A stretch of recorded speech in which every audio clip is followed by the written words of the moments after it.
guys, welcome back to my channel, or welcome to my channel if you're new. Aboriginals asking questions, and I have a couple videos here for y'all today on the Aboriginals and who we are and just a little backstory.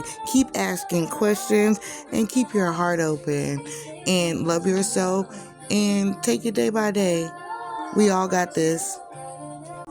Okay, and this picture is a picture of the emblem of America.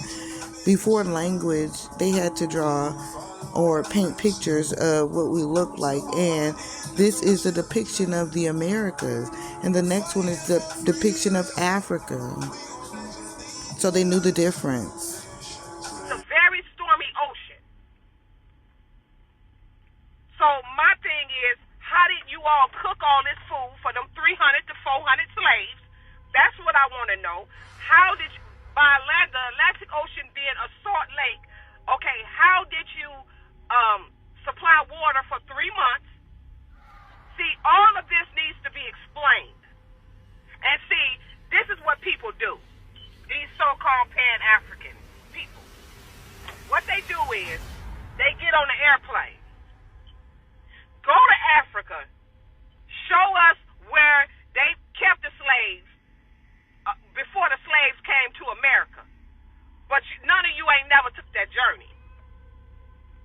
See, when you talking to me makes sense. Because you ain't never took that journey on that boat like they claiming our ancestors did, but you want us to believe the story and not question it. First of all, infection would have set up right away because they would have had pressure ulcers all over their body. Okay? You had no antibiotics to cure the infection. Okay? They was probably eating shit, so they probably had E. coli. All of these is deadly if they're not treated. But you're going to tell me that these black people, they wouldn't have survived 2 weeks in that boat like that. They wouldn't have survived 2 weeks. And you telling me about 7 to 8 white men took care of these 300 to 400 slaves and fed them every day. And we actually believe that story. And see, I understand why black people nowadays is homeschooling their kids. Because you have to do that. You have to do that. Because what this public school system do is rape you. Rape you of your confidence. It rapes you of a lot of stuff. And it puts you in a box. And make you feel as though you can only go to a certain level. And you don't even understand they do that because this is your shit. All of this is yours. And now that they know that we know the truth now, the ones that is awakened, now that they know that, they quiet. White folks is quiet. See, at first I was a Christian. Then I got into Pan-Africanism. Now I'm just studying me. I'm just studying myself. Because if you don't look within to find yourself, all I want to know is truth. I don't care about no money. I want to know truth. I want to see melanated people free.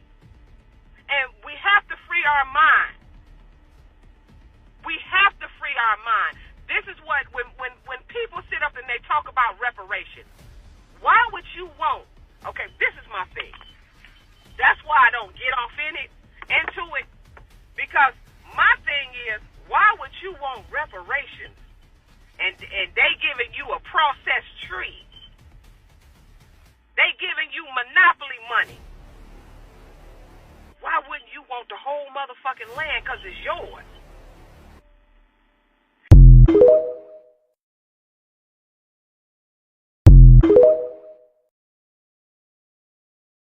When people talk about Australia, they love to highlight the beaches, the accents, the kangaroos. But you rarely hear them talk about the blood beneath the soil. Because Australia is just like the US. It wasn't discovered. It was invaded. And the first thing they tried to do was wipe the oldest living culture off the face of the earth. So let's back up for a second. The Aboriginal people of Australia have been on that continent for 65,000 years. Let that sit. They are the oldest continuous culture on Earth. Not only did they live in harmony with the land, they had complex languages, spiritual systems, astronomy, trade, and none of it was savage or primitive. But when the British showed up in 1788, they saw none of that.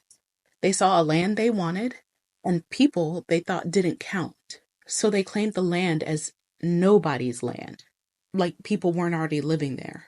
And what followed was centuries of massacre, displacement, slavery, and dehumanization. Aboriginal people were hunted like animals. Entire tribes were wiped out. Their water sources were poisoned. Children were taken. Women were assaulted. Men were imprisoned, sometimes for just being Aboriginal. Their language banned. Their cultural practices outlawed. Their sacred land stolen. They weren't even considered full citizens on their land until 1967. Let me repeat that. The original custodians of that land weren't counted as people until less than 60 years ago. And from the late 1800s to the 1970s, the government had a plan to breed out the Black. That's not an exaggeration. That's what they actually called it. They took thousands of Aboriginal children from their families, the stolen generation, and placed them in white homes or church institutions. Sound familiar?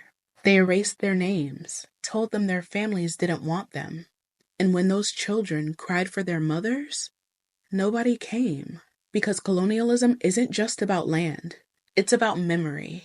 And they were trying to erase it all. So when you hear people talk about Australia like it's just another Western paradise, know this. There's blood in the soil and trauma in the air.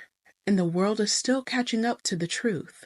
Because Aboriginal people didn't just survive genocide. They preserved the oldest culture on the planet through it. And that's resistance.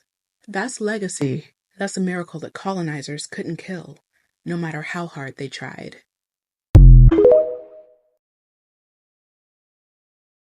Vicente Guerrero, you say he was Indian and Black. What's an Indian? What's an Indian? Let's get into that.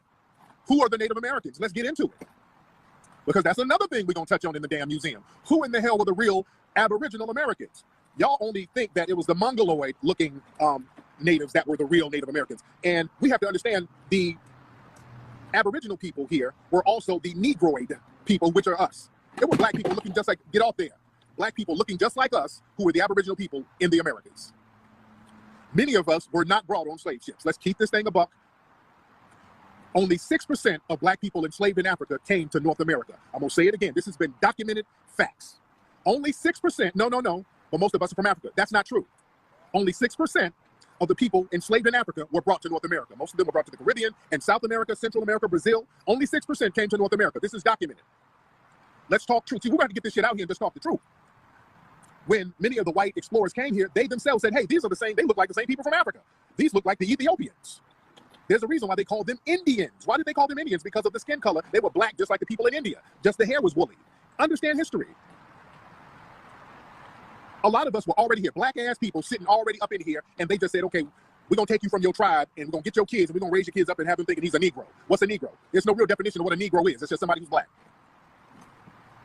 You understand? We better understand real history.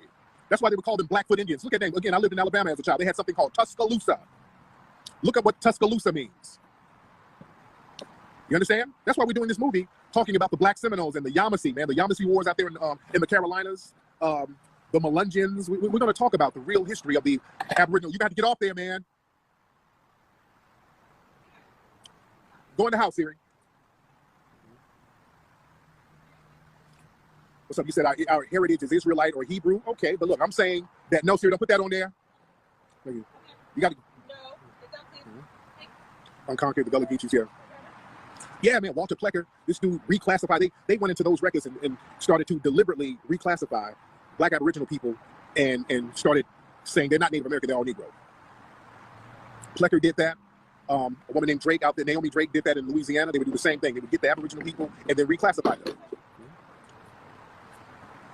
You understand? Asir, get off that. Go down there in Louisiana where they got those Mardi Gras Indians. They got those Black people dressed up in Indian attire. They're acknowledging They're acknowledging their lineage. Remember, listen, a lot of the Black Native Americans, listen, especially down in the ones who went to New Orleans, listen, let me give y'all some history. See, this is why the museum is important. When, go in the house, a lot of times when they were trying to put people from Native American tribes on reservations, they didn't want to go to no damn reservations. A lot of them didn't want to go because those reservations, the land was poor, the resources were poor, they were in poor areas. You couldn't really cultivate your crops like you needed to cultivate them. Yes, Tuscaloosa means black warrior. Yeah? Tuscaloosa means black warrior. You better understand who these natives were. Lucia woman. Yeah, they found the woman down there, one of the oldest fossils out here in the Americas that goes back thousands, I want to say even millions of years. They reconstructed it. It's a goddamn black woman. Yeah? But what was I saying? I'm telling you about the Native Americans. They were trying to send a lot of Native Americans to these reservations in Oklahoma, all in the West, and many of them did not want to go. So what they would do, they would just go blend in with black people. They would go live among black people. They're like other black people. Hell, they're like, we blend in, we look like them. They did that down in Mississippi. They did that down in New Orleans a lot. That's what the Mardi Gras Indians, that's the history of that. They would just go blend in with the rest of black society. Like, fuck a damn reservation. I go live with my brothers over here. But see, they always have us believing that we're some kind of outside other, that we don't have no claim to this land, like we're foreigners on our damn land. That's why I use the term foundational Black American. Man, we've been here. This is our shit, dude. Yeah, that's why the Seminoles, right? And Seminoles, by definition, Seminoles means Cimarron. The word Seminole means runaway. The first use of the term Seminole came from down there in Central America, when Sir Francis Drake, was it Sir Francis Drake? It was one of those guys who was a pirate. I want to say it was Francis Drake. He was an English pirate. And he went down there to Central America, where there were black Maroons who had ran from the Spanish, and they formed their own Maroon colonies with the other black Aboriginals who was living down there. It was like 3,000 of them. And they were trading with each other. The black Maroons down there were like, hey, look, white man from England, I know y'all battling Spain, and we're battling Spain too. We know where all the gold is. We don't give a fuck about no gold. Give us some of that steel that you got, some of them swords and them shields. We need the steel. We'll give you the gold because we don't need it. We ain't trading with nobody. Yeah? Give us the steel, we give you the gold. That's where that whole Pirates of the Caribbean thing came from. You notice if you look at the movie Pirates of the Caribbean, they always got black people on them boats with Jack Sparrow. Those were the black Maroons that were down there in Central America working with the English. See, the pirates that they portray are English pirates with that all that Jack Sparrow. These are English pirates who were battling the Spanish. And the black people who were former Moors were going against the Spanish as well. So they were allied with the English. You understand?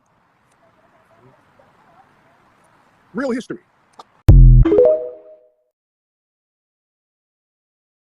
But you're still curious about hidden histories, then buckle up for a revelation. Dive into the untold history of Black American Indians. Before the Siberian migrants crossed the Bering Strait, black people were already thriving here. Yes, you heard that right. Early civilizations, older than many African ones, left traces from South America to the southwest US.